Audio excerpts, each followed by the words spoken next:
Welcome back. When do you think tablature was first used to write down guitar music? Was it before or after the development of standard notation? Today, we'll take a little tour of the history of tablature and standard notation, and then I'll finally settle the debate as to which one is better. Actually, I don't think it needs to be framed as a competition between the two. They both go way back and they both have their place in the world of guitar. So let's take a look at how both kinds of notation developed into their modern forms. Some of the earliest known examples of a system to write down music were used in the historical region of Mesopotamia, probably at least as early as 1800 BCE. It's lucky for us that paper and parchment were yet to be invented for writing, because these were only preserved because they were written in cuneiform script, which under the right conditions can last for a very long time. This kind of notation had the words to be sung and the corresponding notes of the scale, but there's no way to transmit what kind of rhythm they would have intended. The next early system of music notation was the Greek system, and it was in use for approximately 1,000 years, so pretty good.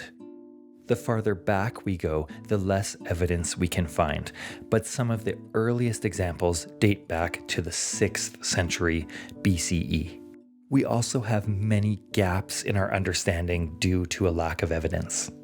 We see that the Greek form of writing music indicated the words and the corresponding pitches to be sung.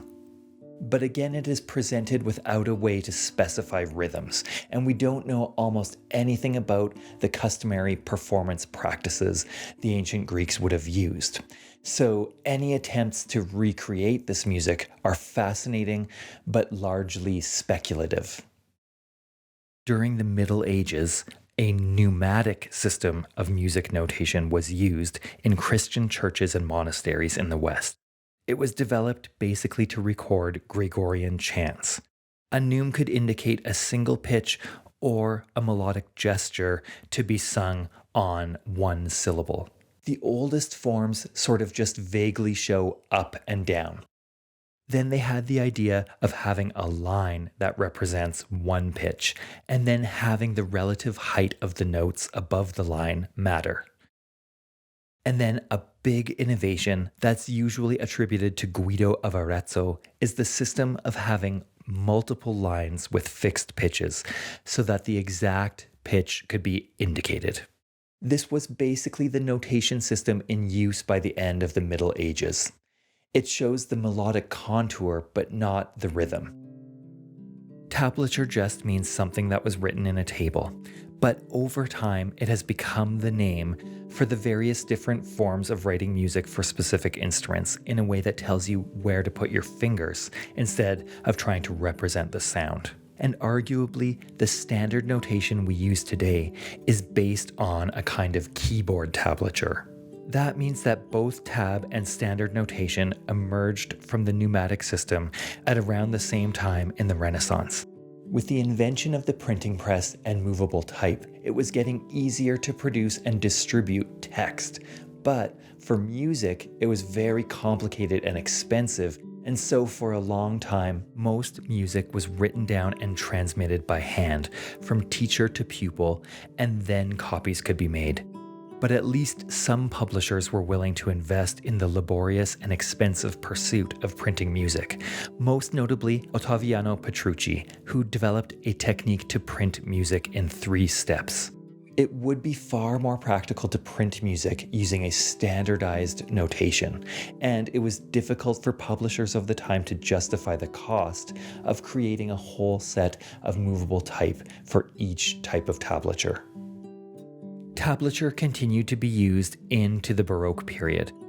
And plus, as we still see today, it is of course possible to pick up the guitar and learn a few chords and then play lots of music that way. The author of this publication said that any song can be played if you just understand the harmony, or basically he meant if you just know what chords to use. And this system, though somewhat blunt, was even easier to read than tab, cheaper to print, and was less technically demanding than polyphonic music to play, which opened it up to a bit of a wider potential market.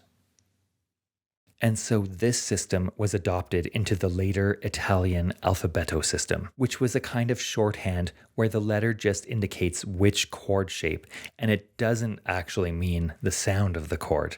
So the chord called A actually makes a G chord, and the chord called D is actually A minor. But the Baroque guitar was still also played in a polyphonic style, and the handwritten tradition of guitar tablature was not greatly affected by the existence of the Alfabeto system. By the early to mid 1800s, it had become increasingly popular to notate guitar music in standard notation.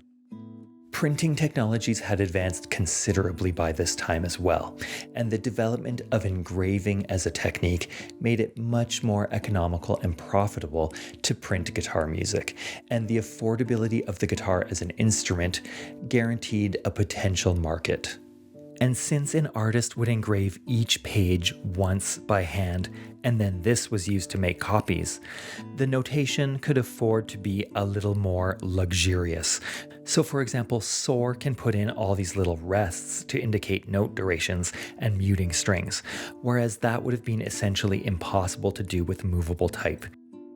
By the turn of the 20th century, it was becoming more possible to use photographic techniques, and so it was much easier to reproduce images in general, and so engraving fell out of fashion. But this freedom to print any image easily, in a way, that might be part of how tablature became incredibly popular again later in the 20th century. Thanks for making it this far. Please show the algorithm some love, and see you soon.